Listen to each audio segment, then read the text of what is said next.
The Subcommittee on the Middle East and North Africa will come to order. The purpose of this hearing is to examine the historical, political, and strategic context of Judea and Samaria. I now recognize myself for an opening statement. I want to begin by thanking my colleagues for being here today and our witnesses for taking the time to share their expertise with the committee. Your perspectives are invaluable as we continue examining one of the most complex issues in U.S.-Israel relations. In September, this subcommittee held a roundtable with Ambassador Huckabee to hear directly from the administration about its current efforts in Israel and its perspective on the evolving landscape in Judea and Samaria. That discussion provided valuable context on the policy challenges before us. Today's hearing builds on that foundation by taking a step back and focusing on the historical, legal, and strategic dynamics that shape this issue. Judea and Samaria remain central to decades of diplomatic debate, negotiations, and regional tension. The region's modern history, from its role in the British Mandate to the unresolved sovereignty questions in 1948, to the Jordanian occupation from 1948 to 1967, including the displacement of Jewish communities during that period, continues to shape legal interpretations, security considerations, and international discourse today.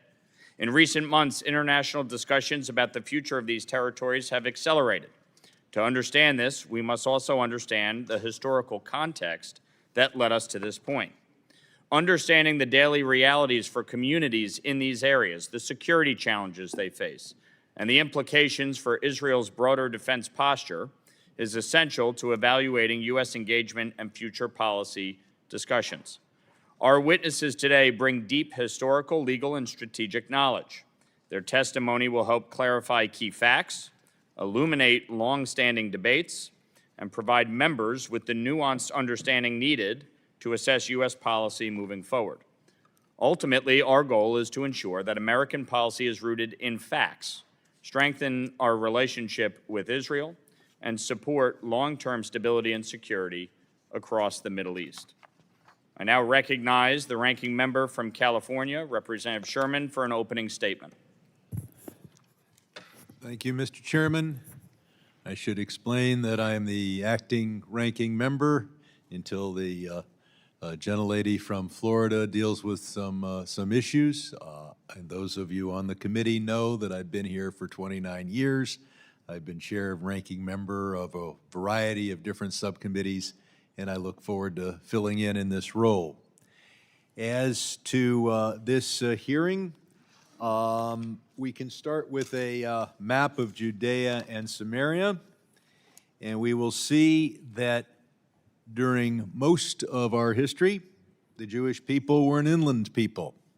Yes, indeed, Hebron was part of the kingdom of Judea, but Tel Aviv wasn't, except when Israel or Judea reached its maximum extent, as it did at various times in its history. If we turn to any nationality and say you define your borders based on the maximum you ever controlled in history, then Mongolia would control half of the world, the Greeks would control Anatolia, the Germans would be restored to East Prussia, and the Chumash would own my condo in the San Fernando Valley.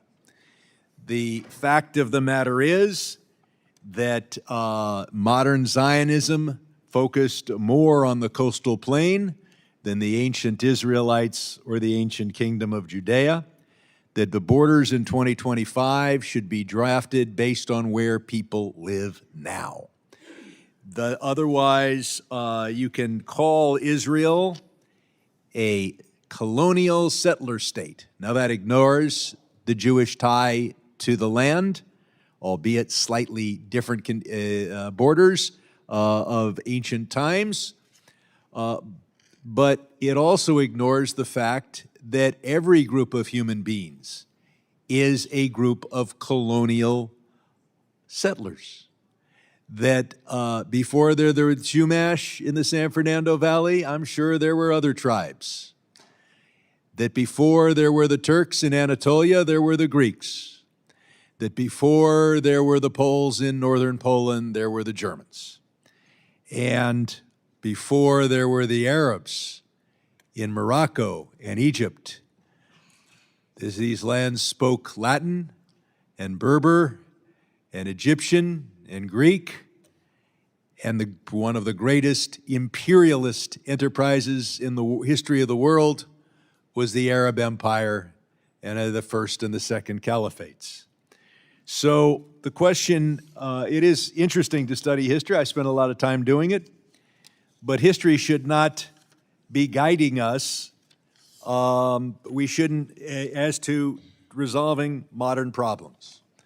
The slogan "from the river to the sea" is an ugly slogan, whether it is in the mouths of those who would expel or kill every Jew living west of the Jordan River, or whether it is in the hands of those who would permanently disenfranchise and in a few cases, or a few extremist politicians, expel the Arabs living in that same area. Now, the Palestinians have never lost an opportunity to lose their state.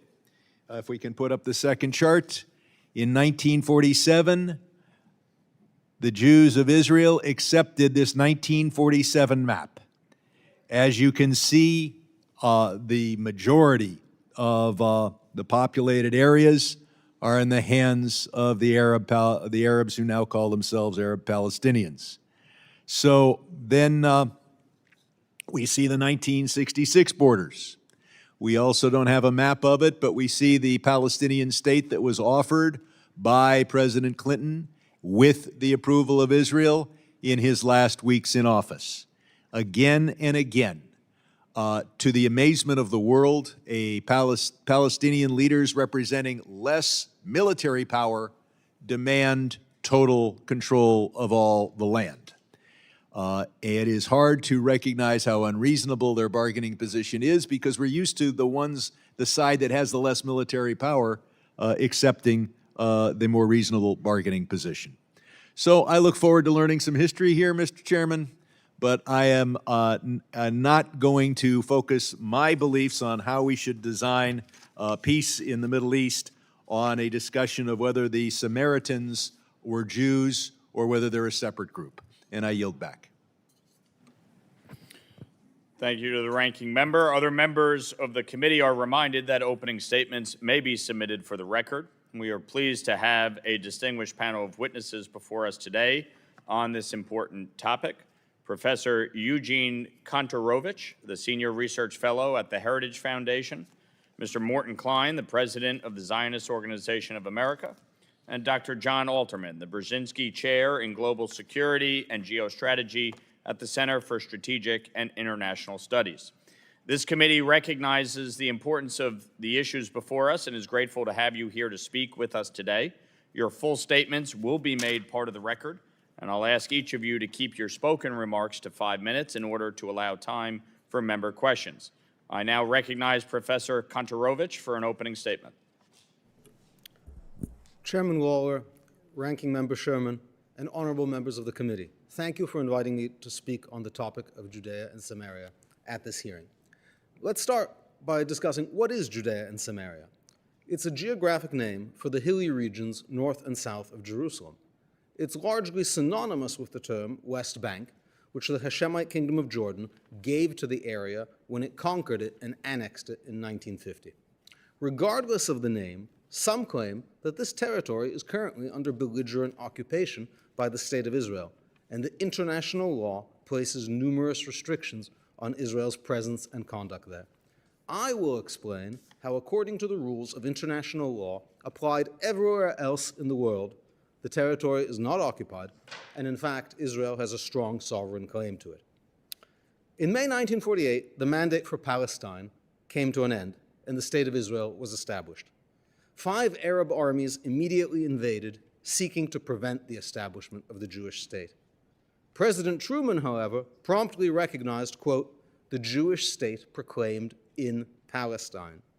So what were Israel's borders when it was created in May 1948? In international law, there is a simple, clear rule to determine the borders of new countries. Under the doctrine of uti potestatis juris, A new country automatically inherits the borders of the last top-level administrative unit in the area. In other words, pre-independence internal boundaries carry over to become the external boundaries of the new state.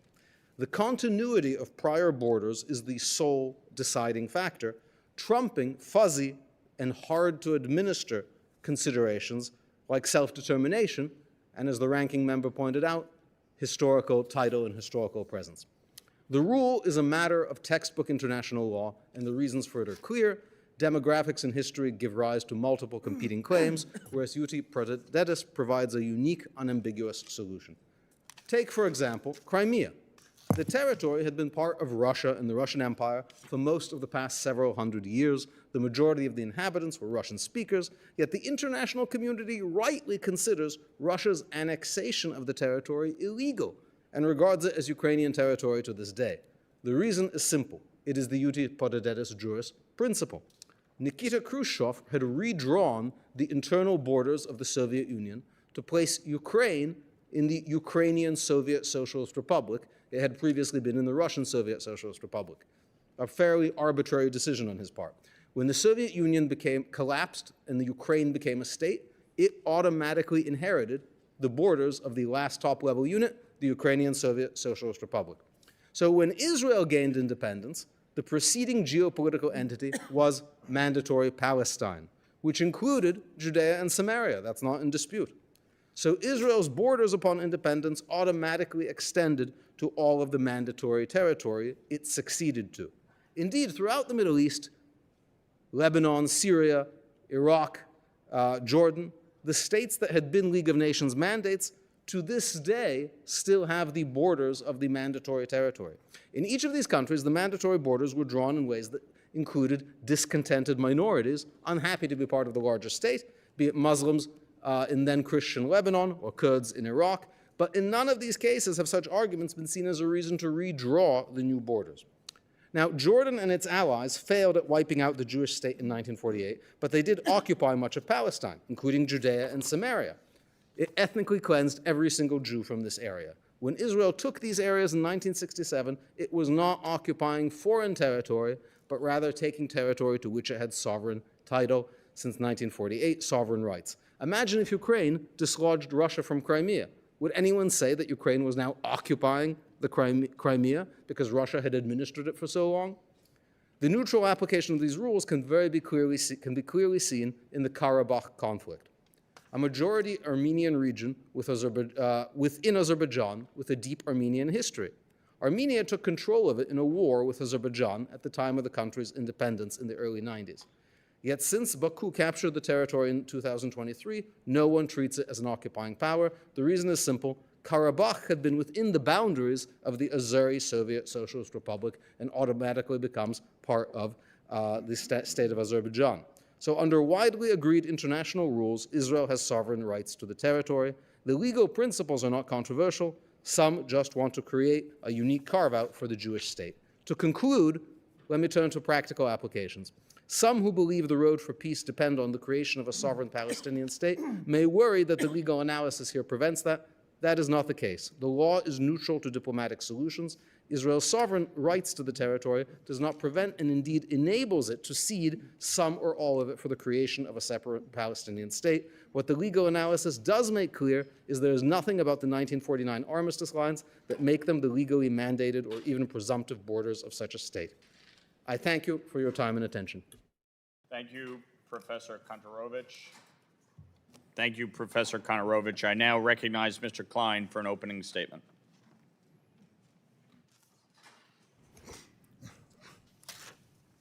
Thank you, Chairman Lawler, Ranking Member Sherman, members of the committee. I'm president of the country's oldest pro-Israel organization, the Zionist Organization of America, ZOA. We're dedicated to advancing mutually beneficial U.S.-Israel alliance, combating anti-Semitism, ensuring the safety of both America and Israel. Before that, I was in medical research, working for many years with the two-time Nobel Prize winner Linus Pauling at Stanford University. The Jewish people are called Jews because we are from Judea. We are Judeans. Jew is a contraction of the word Judean. We are Judea and Samaria's indigenous people. American leaders have long recognized this. President John Adams wrote, "I really wish the Jews would reestablish Judea as an independent Jewish nation." Other presidents, from Lincoln to Truman, has urged Judea and Samaria, then the region of Palestine, to become a Jewish state. Judea and Samaria is the historic Jewish homeland where Jews lived for thousands of years. This is where the first Jew, Abraham, purchased his and Sarah's burial place, where God first speaks to Abraham, promising Judea and Samaria to him, which was the beginning of the Jewish connection to Judea and Samaria, where the Jews, Abraham, Isaac, Jacob, Sarah, Ruth, Leah, are buried in the cave of Machpelah, one of the holiest Jewish places in Judaism. Here was the first capital under King David. The Jew Jacob slept and dreamt here. The Jew Joseph is buried there. The Jewish tabernacle, the Ark of the Covenant, stood there for 369 years. And the Maccabees, the heroes of the Hanukkah story, lived and established their base to reclaim Israel and the Jewish temple and built fortresses there to protect the Jewish people. Exodus in the Bible relates that Moses and Joshua led the Jewish people to their homeland in Judea and Samaria. Jews have had a continuous presence there for over 3,000 years. The Jewish spiritual and historical connection has never severed or lapsed for Jews. Judea and Samaria was in the heart of the Jewish kingdoms that existed for hundreds of years. King David and Solomon unified Jewish kingdoms. Jews lived in Hebron, the oldest Jewish community in the world, until the infamous massacre of Hebron's innocent Jews in 1929, but came back in 1935. By contrast, Arabs hail from Arabia and North Africa. They are not indigenous to Judea and Samaria. There was never a Palestinian Arab state in Judea and Samaria, even when they controlled it from 48 to 67. Palestine is a Roman name, not an Arab name. The Romans renamed Judea and Samaria and surrounding areas Palestine after the Jewish enemy, the Philistines, to cause pain to the Jews and to try to de-Judaize the area. Arabs can't even pronounce the letter P. They can't say Palestine, they say Philistine. Judea and Samaria, moreover, is legally Jewish land. A series of binding international agreements, the San Remo Resolution, League of Nations Covenant, British Mandate, Lodge Fish, UN Charter Article 80, recognize the Jewish people's connection to the land and guarantee the land of Israel under international law, including Judea and Samaria, to the Jewish people. UN resolutions that contradict the UN Charter are absolutely legally void. In 48 and 49, Jordan attacked the illegally seized Judea and Samaria. Jordan killed or expelled the Jews, illegally occupied the area for 19 years, only recognized by 2 countries, and renamed Judea and Samaria the West Bank in order to de-Judaize it. In fact, the initial PLO charter, Article 24, explicitly states that the PLO has no territorial claims over Judea and Samaria and Gaza. And Jordan relinquished their claims in 1988. The PLO sought Israel's destruction then as now, as the Palestinian demand is likewise not about a state. It's about destroying Israel and murdering Jews and Christians. This is the emblem of the Palestinian Authority, showing all of Israel with a keffiyeh over all of it, a picture of Arafat and a rifle, a Kalashnikov rifle. This is not the emblem you use if you want peace with the Jewish state of Israel. This is a picture of one of the suicide bombers. They do pictures and posters of every suicide bomber and honoring him as a hero and a martyr, and put this up in universities and high schools throughout Judea and Samaria. This is not what you do if you want peace with the Jewish state. The Arabs were offered a state, rejected it 8 times since the Appeal Commission in 37, 3 times in the last 20 years. In 67, Jordan attacked Israel again. In that war, Israel regained the lawful lands of Judea and Samaria. Today, there are 500,000 Jews living in Judea and Samaria. This is Jewish land, legally, religiously, biblically, politically, and morally. Judea and Samaria are strategically located for Israel's security. If they give it up, Judea and Samaria will only be 8 miles wide. The Oslo Accords have made clear that a Palestinian state would result in disaster. When Israel withdrew from Gaza in 2005, 9,000 Jews left, 30,000 rockets on October 7th happened. When, under the Oslo Accords, when Jews gave up land, terrorism reigned supreme, with 10,000 innocent Jews being killed. The Palestinian Authority pays $400 million a year for lifetime pensions for Arabs to murder Jews. Arab terrorists in Jenin and Samaria are launching rockets at Israel right now. Only this week they found manufacturing rockets that are going on there. Establishing a Palestinian state would send a terrible message that terrorism pays.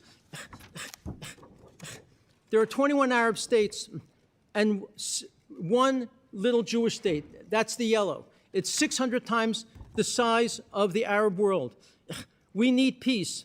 If Israel does not have control of the Jewish heartland in Judea and Samaria, peace will be impossible. Again, Judea and Samaria, Jewish Israeli land, is Jewish land legally, religiously, biblically, politically, and morally. This is what's best for America. This is what's best for Israel. Thank you very, very much. Thank you, Mr. Klein. I now recognize Dr. Alterman for an opening statement. Chairman Lawler, Ranking Member Sherman, distinguished members, thank you for the opportunity to talk with you today. The West Bank presents us with one of the hardest policy challenges we face. It's difficult because it combines ancient history, modern security threats, and deeply held religious beliefs. And here's what makes this especially complex. Even Israel's strongest supporters disagree about fundamental questions. President Trump has been clear. He told Time magazine that Israel would lose all support if it annexed the West Bank. Vice President Vance said the same thing after visiting Israel. Yet some of Israel's closest friends in Congress and the evangelical community see this matter very differently. If we're honest with ourselves, we need to recognize that not only are there competing claims here, but there are competing legitimate claims. And that's if we just consider what's clear from the historical record. When we bring in faith, values, and interests, which aren't universal, the issue becomes even more complicated. I'm not here to advocate for one side or another or tell you who's right. I'm here to suggest that we're not dealing with a problem with one clear answer. Let me share a story. In my youth, I worked for Senator Moynihan during the Northern Ireland conflict. For decades, people said that conflict was unsolvable. Ancient hatreds, religious divisions, antagonists at each other's throats, and a lot of Irish Americans were sending money to the IRA, which was killing civilians, and Moynihan and 3 other Irish American politicians came together to dial down the temperature. A decade later, former Senator George Mitchell helped negotiate the Good Friday Agreement. It was a 34-page agreement that left much unsaid. It spawned hundreds and hundreds of pages of clarifications, elaborations, and amendments. It didn't end disagreements, but it certainly did end the fighting, and Northern Ireland is a different place and a better place.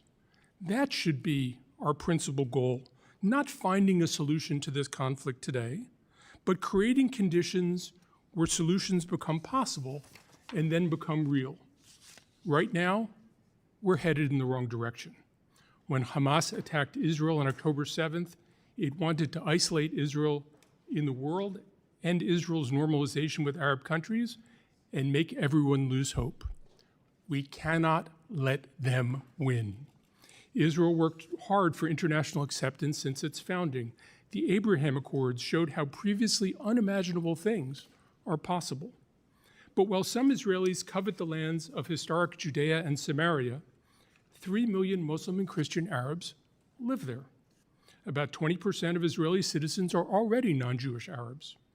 Israel can't extend citizenship to Palestinians in the West Bank without fundamentally changing its character. Palestinians can't continue indefinitely with no clear legal status, and Israel's efforts to constrain Arabs' daily lives builds resentment, not acceptance. Ethnic cleansing would make Israel a complete pariah. Arab governments won't accept the current situation indefinitely, and neither will much of the world. Nobody has a perfect solution, not me, not anybody else. But I know that these solutions can't be imposed from the outside, and unilateral actions won't advance Israel's security. So what should America do? First, resist steps that foreclose future options. When we close doors, we make peace harder, not easier. Second, preserve space for negotiation. The parties themselves must find the way forward, but we can help keep that pathway open. Third, focus on improving daily life. Israelis and Palestinians alike who still hope for dignity, security, and peace deserve our support. Mr. Chairman, we can't solve this problem for them, but we can help ensure that resolution remains possible. After decades of violence and disappointment, that may not sound like much, but right now, it might be everything. Thank you. Thank you, Dr. Alterman. I now recognize myself for 5 minutes of questions. This hearing serves an important purpose to educate everyone here and everyone watching at home about Judea and Samaria, or as commonly known as the West Bank. We speak so freely about this territory in Congress and in conversations across the country, and I think it's really important that we're actually all on the same page about what exactly we're talking about, especially when we talk about the potential for a Palestinian state in the future. So this map behind me is a current map of Judea and Samaria. The map is color-coded to showcase the different areas located within what is referred to as the West Bank. Area A in Burgundy is the only area with full control by the Palestinian Authority. Area B, which is more of a mustard color, is under PA administrative control, but Israel has certain security responsibilities there. And then Area C, which is the rest of the map, the beige color, and covers over 60% of the land, is under Israeli civilian and security control. So when people say the West Bank, this is what we're actually talking about. So Mr. Klein, why do you think fully understanding the makeup of Judea and Samaria is helpful for members of Congress as we talk about long-term resolutions to the Palestinian-Israeli conflict and other topics at present time?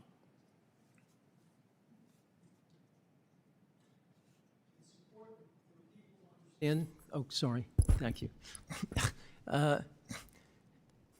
Israel has given away all of Gaza, given administrative control to 40% of Judea and Samaria. This is where 99% of the Palestinian Arabs live.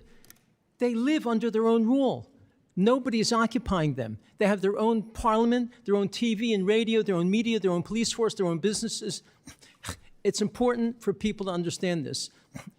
And it's important for people to understand that Israel has offered a state to the Palestinians 8 times in the last 80 years, starting with the Peel Commission in 1937, last with Ehud Olmert in 2008. Olmert offered them 97% of Judea and Samaria, 3% of Israel, and half of Jerusalem. They said no. I asked Ehud Olmert personally, Mr. Prime Minister, how could Abbas have turned you down? There was no compromise. You gave them everything. And he said, Abbas said he won't sign an agreement that says we support Israel as a Jewish state. I won't sign it. To have a limit to the number of Arabs that can move into Israel to 150,000, I won't sign it. To have a clause that says there'll be no further claims. We will have further claims whenever we want. So it's important to understand the history of this region and what was offered in Judea and Samaria that was turned down 8 times in the last 80 years. No question. Now let's rewind a bit. Mr. Kontorovich, can you clarify whether Judea and Samaria was originally part of the British mandate for Palestine established after World War I? Absolutely. It was part of the League of Nations mandate for Palestine. There was no such distinct entity. There was also no distinct entity of Gaza.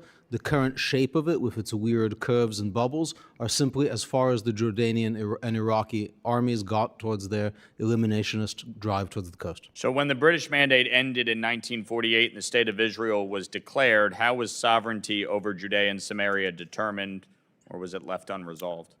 So when a country is created, there's no formal announcement of its borders. The rule of iuti potestatis works automatically to, if there is a dispute about its borders, then that determines its borders. So Israel's borders at the moment of its independence would have been the borders of mandatory Palestine.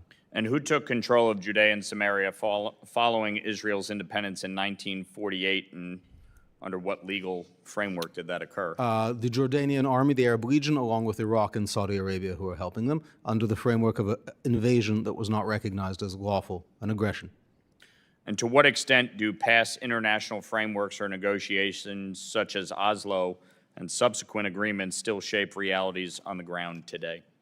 Oslo, I think, is quite important in that it did transfer the control of the lives of Palestinians and governance of Palestinians in Judea and Samaria to a Palestinian government. So they are, as Mr. Klein said, governed by Palestinians.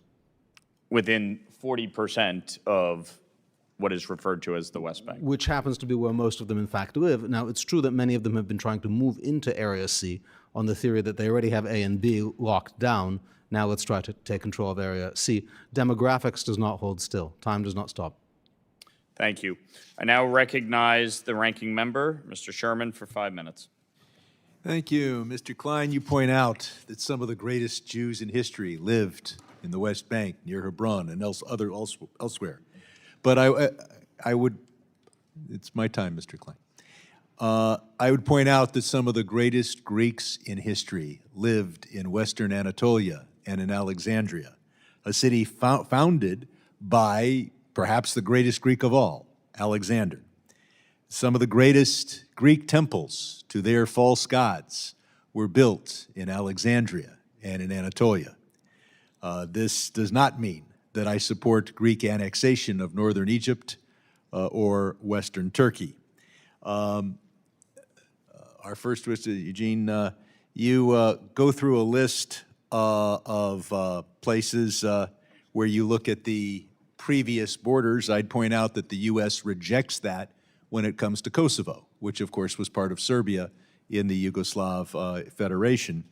But I think we will find a time when Palestinian or Arab nationalists demand annexation and Israel rejects it. And I'll tell you why. You go back to your Ukraine example, you say, okay, Crimea, very much part of Ukraine.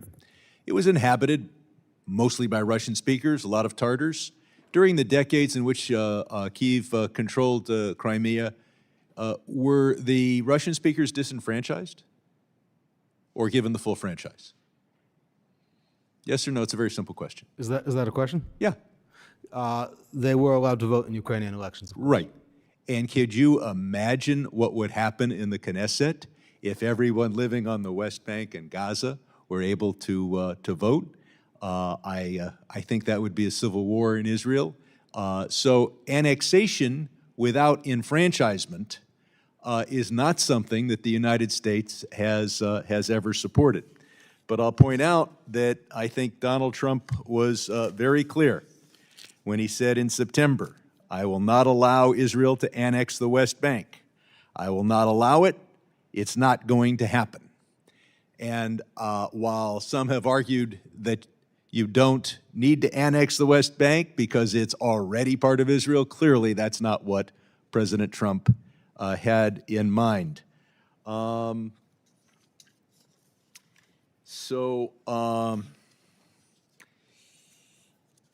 I've got a question for Mr. Klein that you're sitting next to the gentleman from the Heritage Foundation. Heritage Foundation President Kevin Roberts said, conservatives should not be canceling Nick Fuentes, and he excoriated those who called out Tucker Carlson as a venomous coalition of the globalist class. I believe you have called out Tucker Carlson for platforming a man who says Hitler was very effing cool. Are you part of a venomous coalition of the global class when you call for the denunciation of Mr. Fuentes? Yes, Mike Huckabee's part of the venomous coalition, President Trump, Mark Levin. This was an outrageous statement. Obviously, when Tucker Carlson not only platforms a vicious Jew hater and denier of the Holocaust who praises Stalin and Hitler without repudiating him at that interview, had he had him there as an interview and condemned him for virtually everything he said, that would be one thing. But to be nodding his head and letting him go on and on with his outrageous statement, that was the crime. I'll now shift to the gentleman from the Heritage Foundation. How comfortable are you staying at the Heritage Foundation given this dispute about the man who thinks that Hitler is cool? I don't think there's any dispute at Heritage about Nick Fuentes. I think the president of Heritage, Kevin Roberts, has subsequently very clearly denounced Nick Fuentes. And most importantly, our work to combat anti-Semitism has vastly expanded in the past couple of years, certainly since I came aboard in the past year. I'll go finally to Mr. Altman. Can you think of how Israel, that if Israel were to annex the West Bank, do you think the world would tolerate the decades and decades of disenfranchising those who live there? And when I say disenfranchising, they might be allowed to vote in local elections, but no franchise to vote for the national government. when I think of examples of countries that have had large populations where people by nature of race, religion, ethnicity have been systematically disenfranchised, it's not ended well. Whether it's the French presence in Algeria, southern Rhodesia, on and on and on, and as we currently see with the Chinese occupation of Tibet. It creates and also with the Uyghurs in Western China, it creates a sense of injustice. Thank you, the ranking member. I would just note there are Palestinian Israeli citizens serving in the Knesset. Okay, so show me the Arab state where there are Jews serving in their government, and look forward to having Bahrain. Yeah, But I would point out Bahrain. out of how many? Yeah. Out of how many? And that is one of the fundamental problems, by the I'm happy way. to talk about the ingathering That of is Jews from that the is Arab one of the world. fundamental problems that we're talking about. But moreover, when the president is talking about annexing, again, I think it's important to actually look at the map. 60% of the West Bank is under Israeli control. So the issue of annexation is on the Palestinian areas, not the Jewish areas. And that is the fundamental point that seems to get lost when we actually have this discussion. Mr. Chairman, Mr. Chairman, I will insist upon an equal amount of time. No, I now recognize Mr. Chairman, you cannot seize time. I now recognize each side Mr. of Burchett. this aisle gets the same I time. now recognize I've been on Mr. this committee Burchett. for 29 years. That's great. You should know the rules. I now recognize Mr. Burchett for 5 minutes. Thank you, Mr. Chairman. This is of all the witnesses. Excuse me? Is activity in Judea and Samaria, the West Bank, affecting the peace deal in Gaza? Go ahead, brother. These areas have been separately governed and separately administered for quite a long time. The activity in Judea and Samaria does not directly affect peace in Gaza. Gaza has been really its own thing, at least since Hamas took over in 2006. Sir. Yes, the fact that the Palestinian Authority still has its charter calling for the destruction of Israel and many of the clauses in the charter, the fact that the Palestinian Authority violates the Taylor Force Act, the U.S. Act, paying Arabs $400 million a year for lifetime pensions to murder Jews and Christians, by the way, the fact that they name schools, streets, sports teams, and sporting events after Jew killers and Christian killers, this makes it crystal clear that the actions taken by Fatah in the Judea and Samaria territories make peace virtually impossible until they have a dramatic reformation and transformation of their actions and of their regime there. Yes, the actions in Judea and Samaria by Fatah and Mahmoud Abbas that make peace absolutely impossible until there's a dramatic reformation. Doc. There's no question that I find, frankly, objectionable things going on both sides in both communities. I think they're extremists in both communities. It's a little hard to fully accept the idea of Palestinian self-rule when it is hard for Palestinians to move between areas. It's almost impossible for Palestinians to build in many areas and get permission to build. Trade is restricted, currency and banking is restricted. This is, to an extent, self-rule. To the Palestinian Authority's credit, their security cooperation with the Israelis, which Israeli security officials will tell you is very, very important, has created friction between the Palestinian Authority and some Palestinians who argue that there needs to be some sort of pressure to end the current status quo. But as I say, I think anybody being honest would say there are a lot of objectionable things happening on both sides. There are extremists on both sides, and the question is, how do you marginalize the extremists? Yeah, I remember when I was labeled an extremist. I said, I remember when I was labeled an extremist. Thank you. Mr. Kontarovich, Burchett's a tough name to say. I expect they slaughter yours pretty regular, too.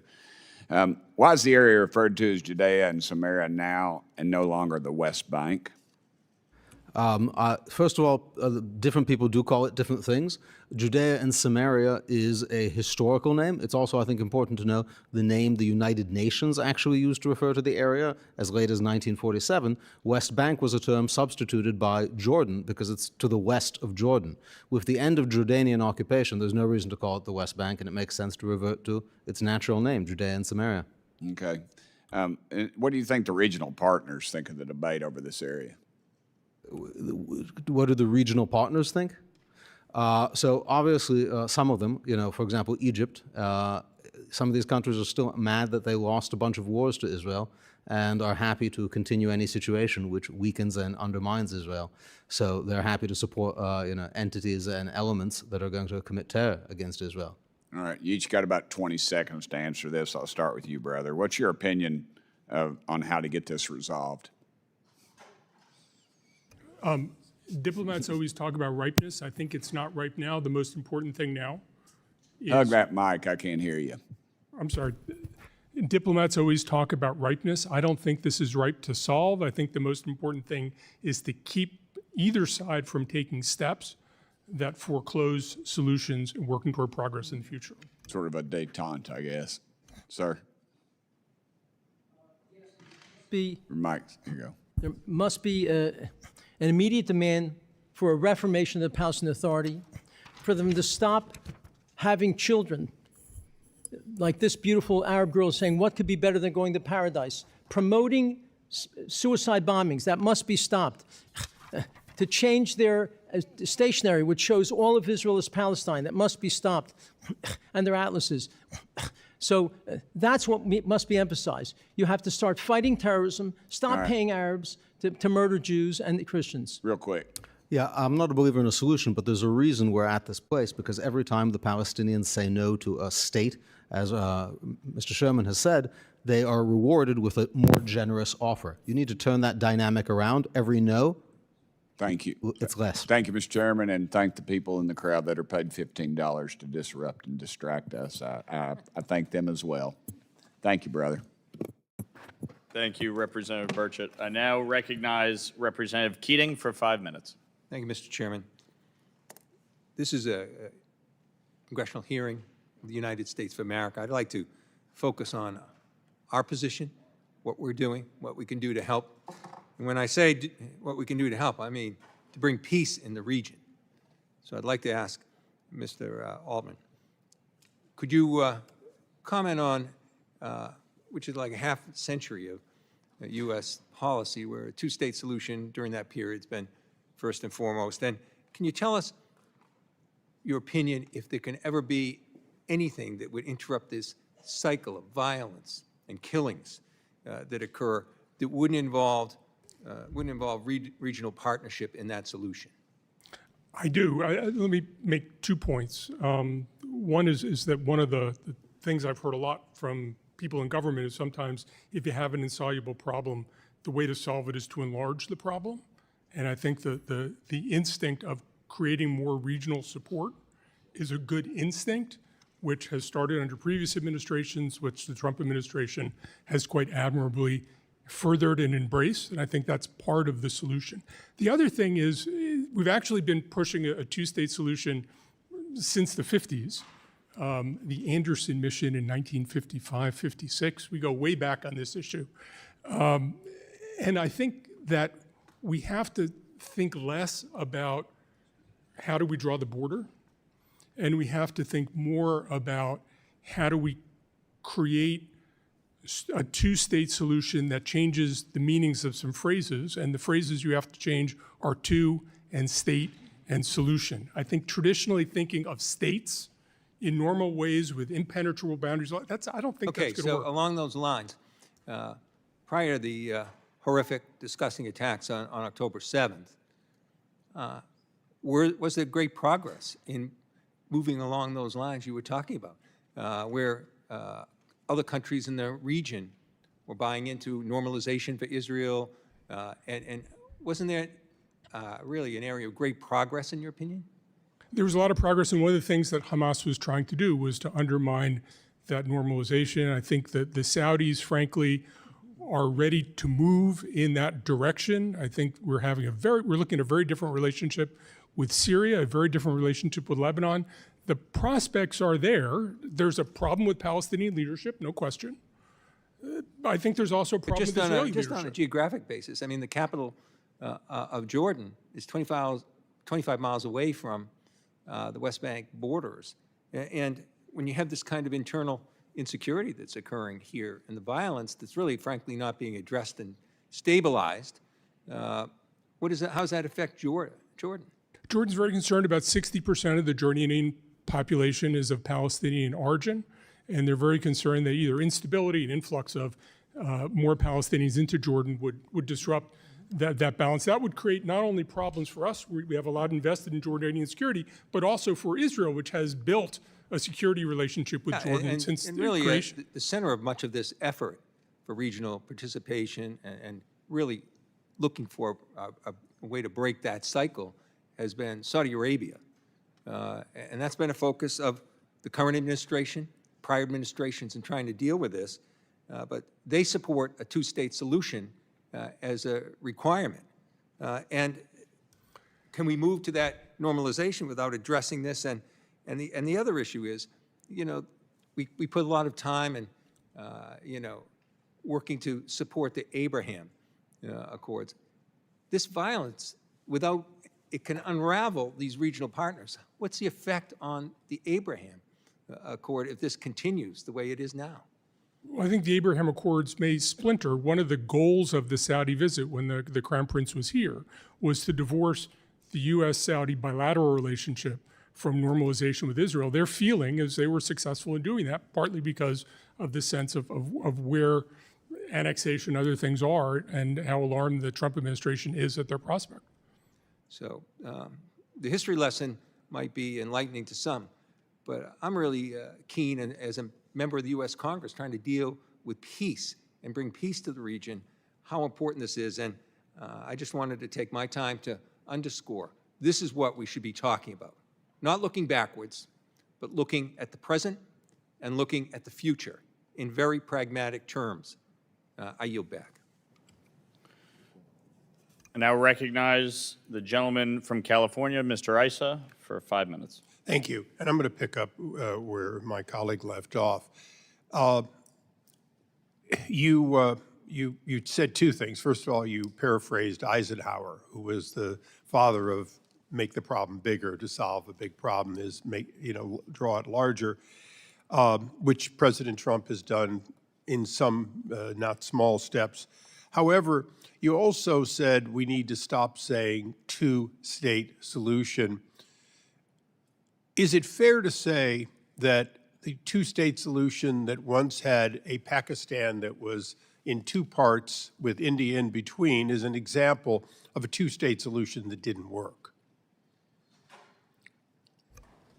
Yes. Okay. And one of the reasons it didn't work was that you tried to have sovereign equality while in fact having intermixed groups that saw themselves based on their religion and other characteristics. In other words, they didn't respect the sovereign.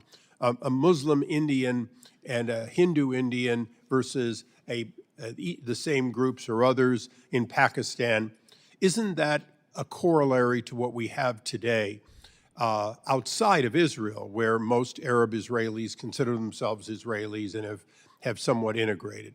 But within the West Bank and Gaza, that's exactly what we have. Is they're not prepared to be a single sovereign nation. Pakistan is complicated. India is complicated. The West Bank or And Judea and Gaza is Samaria simple? complicated. Exactly. So I'm not sure Well, here's my reason for asking. I was leading to one question, which is, if we were to take your two-state solution and say, we're going to throw it out the window, then should we in America, first of all, reject organizations like the United Nations and others who have declared statehood at a time in which you couldn't be further from a responsible government to govern the Palestinians themselves, and instead be looking for a solution that is not a conventional state, one that has levels of autonomy, levels of governance, but in fact, as you alluded to, the borders would inherently be porous. The question of militarization and so on would be dealt with in some ways as though it is one nation, and in other ways clearly with a recognition of the facts on the ground.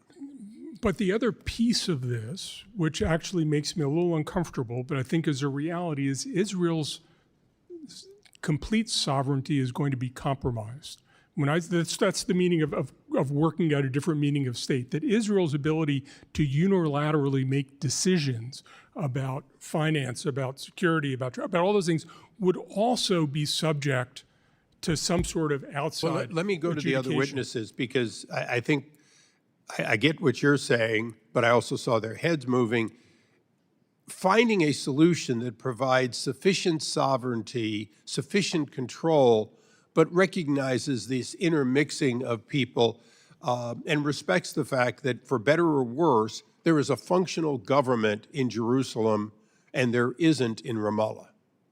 Could I get your comments? Yeah, so contrary to some examples we've heard, Algeria, whatever, it's currently the case that Israel does not govern the Palestinians in Judea and Samaria in the sense that they're not taxed, they're not conscripted, they're Mickey Mouse. No, they are taxed, but it's refunded. Sometimes refunded, and sometimes slowly. Israel does not make their budgets. Israel does not draft them into the army. So they govern themselves. Israel's relationship with these areas is purely one of security. That's what the checkpoints are about, etc. And even if they had an independent state, Israel would still have a right to maintain a security presence because every country has a right to self-defense. So proposals about autonomy make a lot of sense. I would point out that there's places like American Samoa, part of the United States, who do not vote for you guys, but we don't consider this to be a situation of But we apartheid. they do stand among us and have a say. Dr. Klein? First of all, we have to understand the problem is refusal to accept Israel as a Jewish state. Giving them a state doesn't change that. Iraq, Iran. This has been well established. And by the way, I have to disabuse Mr. Alterman. We keep saying that Hamas launched this atrocious attack to stop normalization. They were planning this attack for years. They were launching rockets starting in 2005, 35,000 rockets. That wasn't to stop normalization. It was to kill Jews and destroy Israel. If there was no normalization, they'd still be doing this. Don't act like this is some sort of a political act. And even Fatah, Mahmoud Abbas, he bragged that hundreds of his own people from the Palestinian Authority were involved in the 6,500 people who were massacring 1,200 Jews. Thank you, and thank you for your indulgence, Chairman. I now recognize Representative Dean for 5 minutes. Thank you, Chairman Lawler. Thank you, Ranking Member Sherman, for holding this hearing. And thank you to our witnesses for testifying today and bringing us your experience and your expertise. I always like to start by saying personally, by serving on this committee, by serving in Congress, I have had the great pleasure of traveling to Israel, to the West Bank, multiple times. And my own faith is enhanced as I go there because it is the birthplace of my own faith. I'm a practicing Catholic. We call it practicing because we never quite get it right. But it is enriching to go there and to think about the history, to recognize the current sets of conflicts, and to look to the future for peace and justice for all who are there. But let's go back a little and talk about what the present is. What we are seeing from Israel, from Israelis in the West Bank: unprecedented settlement expansion, retroactive legalization of outposts previously illegal under Israeli law, and the authorization of new settlements. In August of 2025, this year, the Israeli government granted approval to build more than 3,000 housing units in Iwan, which is near East Jerusalem. Rising settler violence. October 25 saw the highest levels of settler violence in the West Bank on record, totaling 264 attacks. This includes lethal attacks against American citizens. And what we see is it has been reported between 2005 and 2024, 93% of concluded cases came up with no indictments. What we're seeing from the Trump administration, the 20-point plan that anticipates a greater role for the Palestinian Authority. President Trump publicly stating in September of this year that he would not allow Israel to annex West Bank areas. So some questions that I have. If I could just start with you, Dr. Alterman. How are Israeli actions in the West Bank affecting stability and the Palestinian Authority's role as a counterweight to Hamas? Israeli actions in the West Bank discredit the Palestinian Authority. They make it look weak. It is accused by many of being subservient to a dominating Israeli government.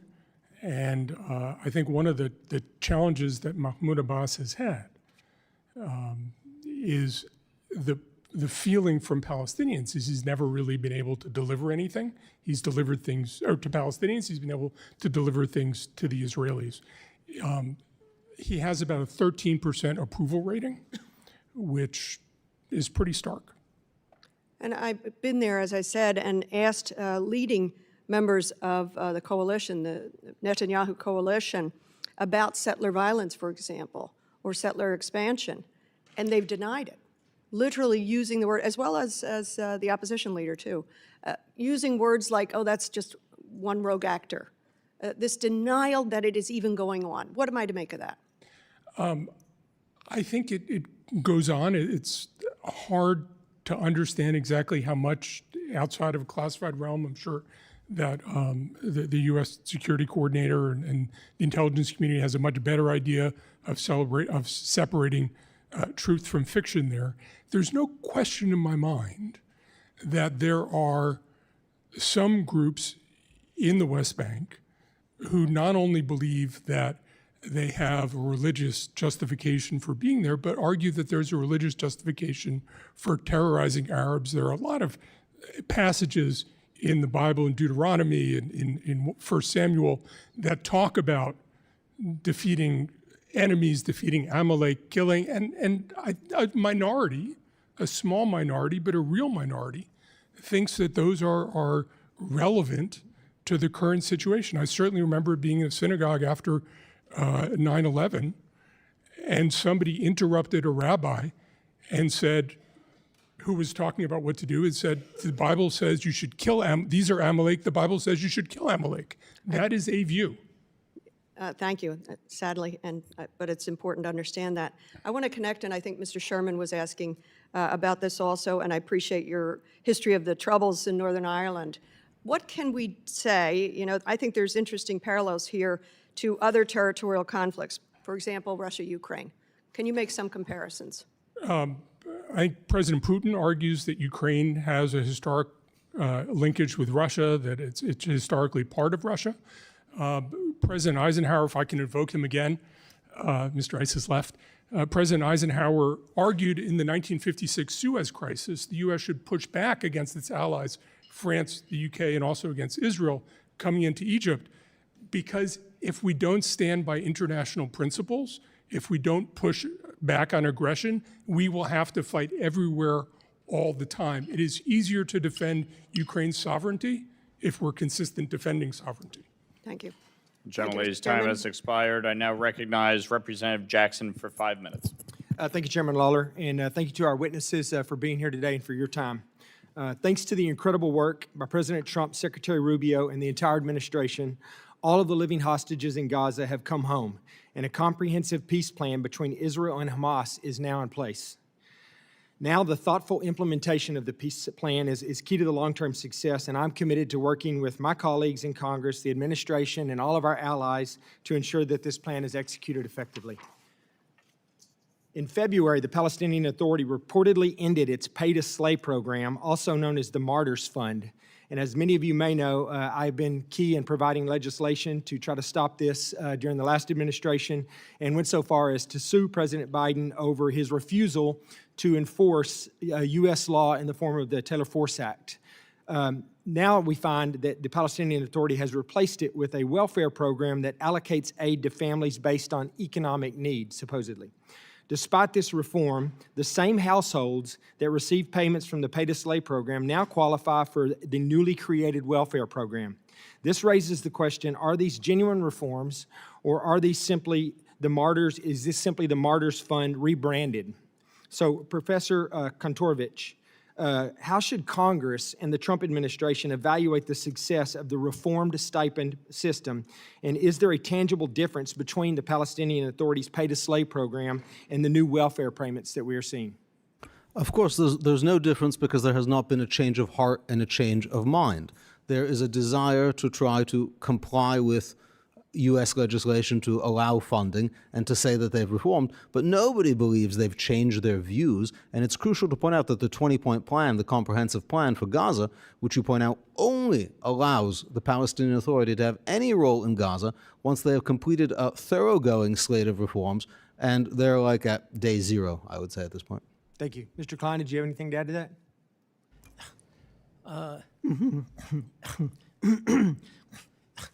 There's been no change whatsoever in the Palestinian Authority's attitude to murdering Jews and destroying Israel. That's why he brags about the fact that hundreds of his own people were involved in October 7th.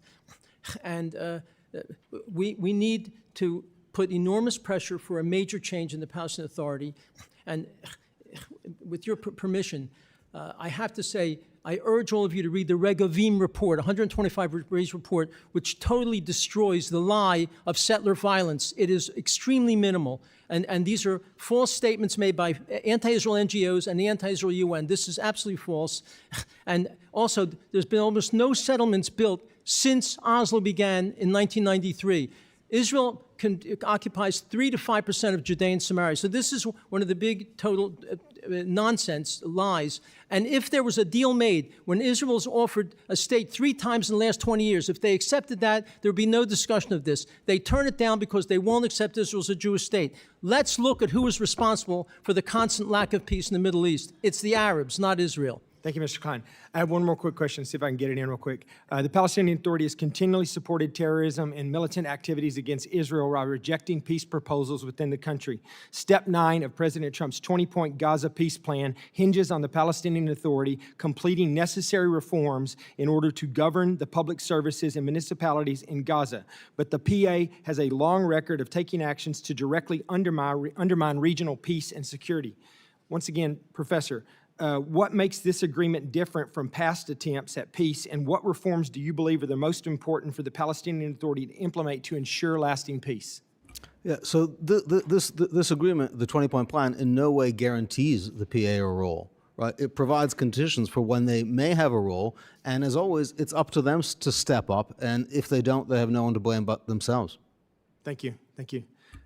Thank you again to the witnesses here. The success of President Trump's peace plan relies on all the parties involved acting in good faith to advance the agreement, particularly in the Palestinian Authority, as you just alluded to.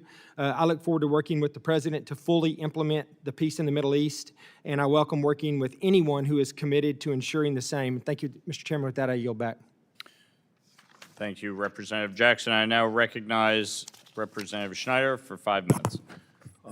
Thank you, Mr. Chairman. I want to thank the witnesses for joining us. I want to commend my colleague in noting the return of all the living hostages. It's also important to note that one hostage, Ron Gvili, still remains in Gaza, and we all pray for his swift return. As an American Jew, Israel's security and the security of the Jewish people writ large has always been a central concern for me. I've always believed that the best way to ensure Israel's safe and secure future as a Jewish, democratic state is to open, and to move down a path for peaceful coexistence of Jews and Arabs living together, which, by the way, is the vision of the Abraham Accords that I think all of us celebrate, and I'm proud to be a co-chair of the Abraham Accords caucus. Jews, Muslims, and Christians all trace their stories to the same hills and cities. Israelis and Palestinians, on the other hand, only come into being at the same moment on May 14th, 1948. The reason I think the Abraham Accords are potentially so transformational is that for the first time, the Accords put into a formal document the idea that both the Jewish people and the Arab people belong to the same land. That by finding a way to live together on that land with mutual recognition and respect, Jews and Arabs can finally break free from the gravity of history that has held them back for so long and chart a new path for integration, security, prosperity, and peace for all the people living in the region. As an American Jew, I was raised and I will always be a Zionist, holding fast to the Jewish people's aspiration and right to a state in the historical homeland of the Jewish people.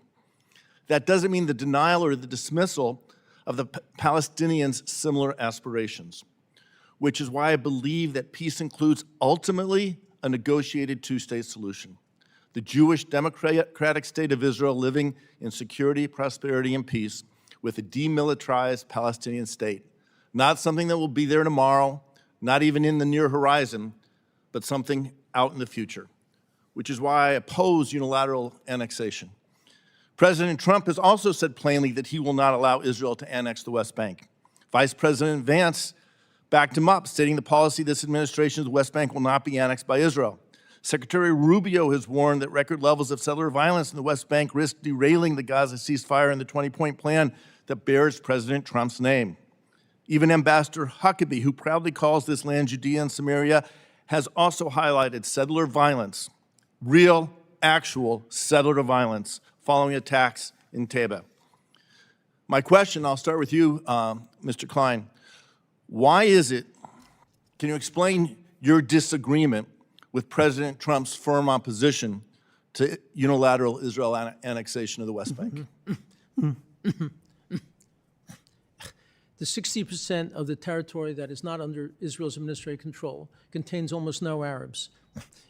And the thought of establishing yet another terrorist state is just... We can agree we will not and must not allow the establishment of a terrorist state. Mr. Kantorovich, why do you disagree with President Trump's position, Vice President Vance's, Ambassador Huckabee's position, opposing unilateral annexation? Yeah, so I don't think the position's been accurately characterized. Nobody in Israel is talking about annexing the West Bank. There have been proposals to extend Israeli civil law to those areas where Jewish communities are, in other words, to incorporate under Israeli law parts of Judea and Samaria.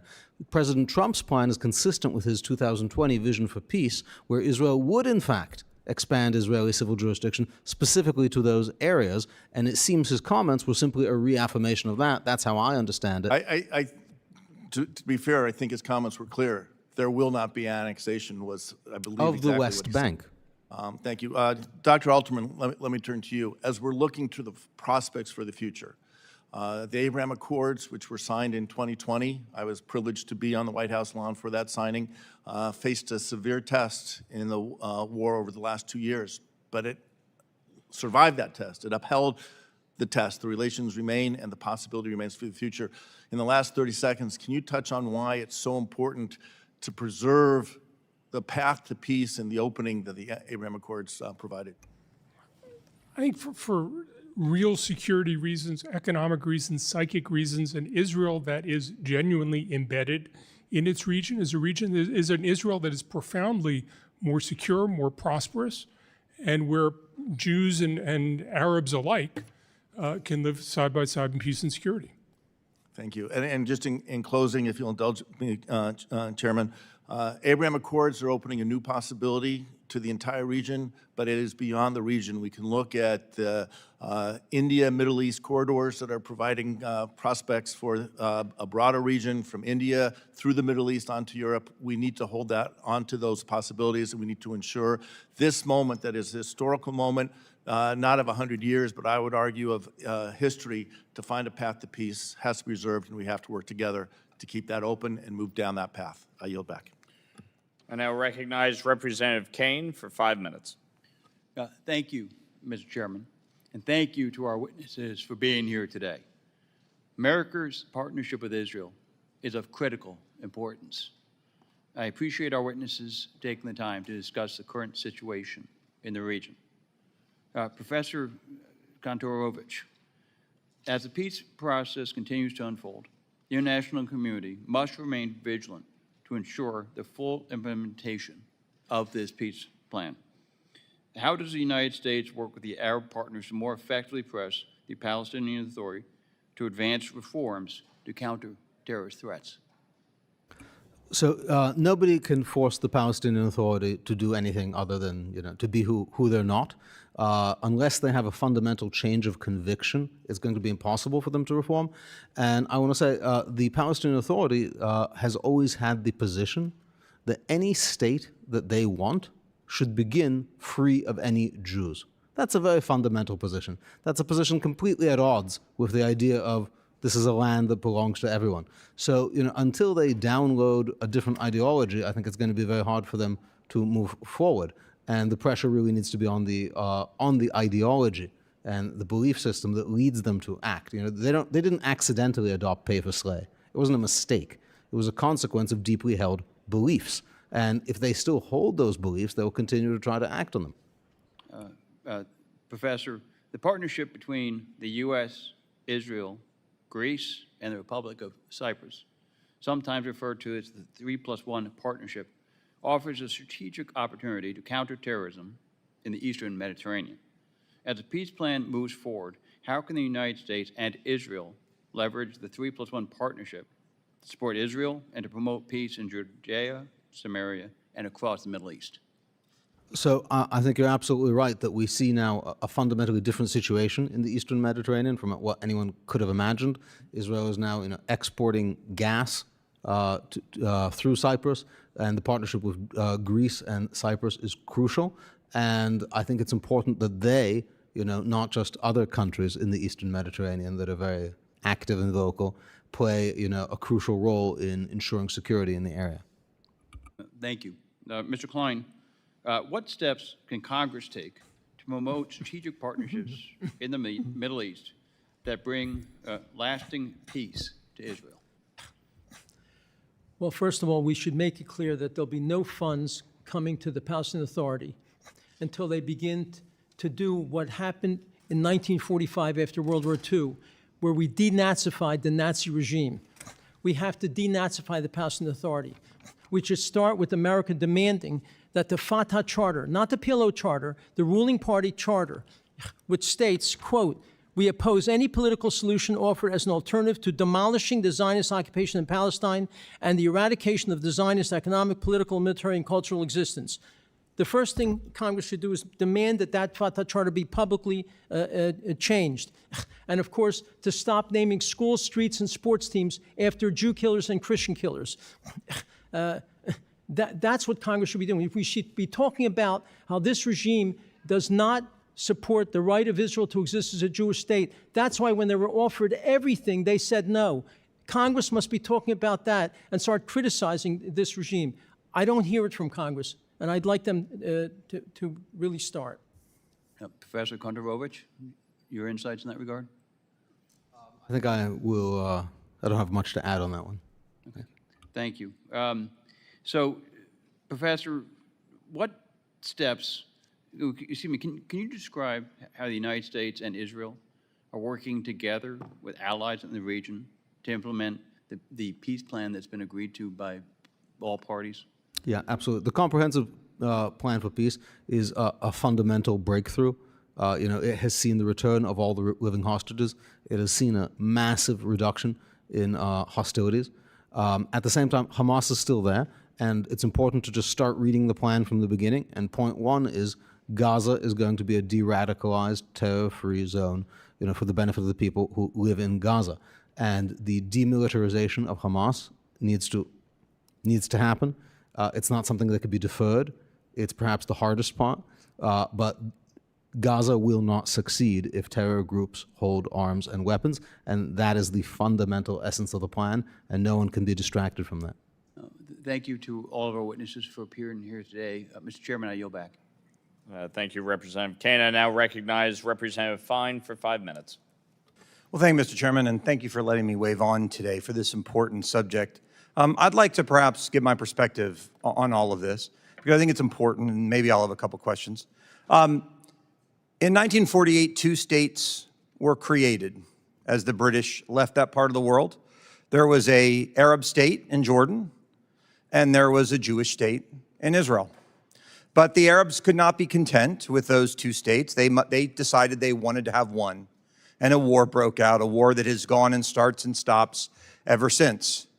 Now, rather than call themselves Jordanians, they invented a new name, the name of Palestinians, to try to imply a third state should be created.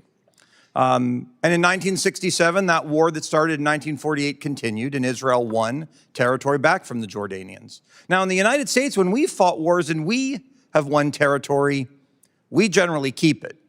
And that's typically the way the world works. But somehow, when it comes to Israel, and it comes to the Jews, when they win a war that they don't start, somehow it is they are supposed to give back the land that they have thus won. But nonetheless, Israel has gone along with this fiction and tried to create not a second state, but a third state. It was tried in 2005 in Gaza, when not only did Israel make Gaza Judenrein, they not only removed every living Jew from Gaza, they dug up dead Jews to take them away.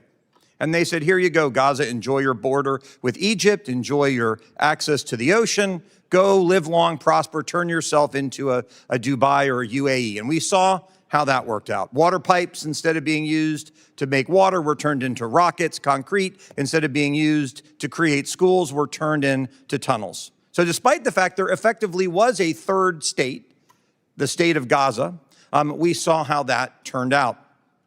And so now we're faced with what do we do in Judea and Samaria? A place I would note in Judea was the first capital of Israel in Shiloh. When Moses didn't make it across, when everybody else made it across, that's where they ended up. And again, in Hebron, where the most important people in the Jewish faith are buried. This is where the Jewish people come from. But somehow, what do we do with this area now? And so I think about the segregation that I saw the first time I went to Judea and Samaria, and I'd like to read you from a sign. We hear about the apartheid state of Israel, and it is partly true. There is apartheid in Israel. I want to tell you, as I was driving through Judea and Samaria, a sign that I saw, I can't find it real quick, but it basically said, in this area, Jews may not enter. This is a part of the West Bank, Judea and Samaria, whatever you want to call it. And the sign literally says, in English, in Hebrew, and in Arabic, Jews may not go here. I'm not aware of anywhere that is controlled by Israel where they say Arabs cannot go, where they say Christians cannot go.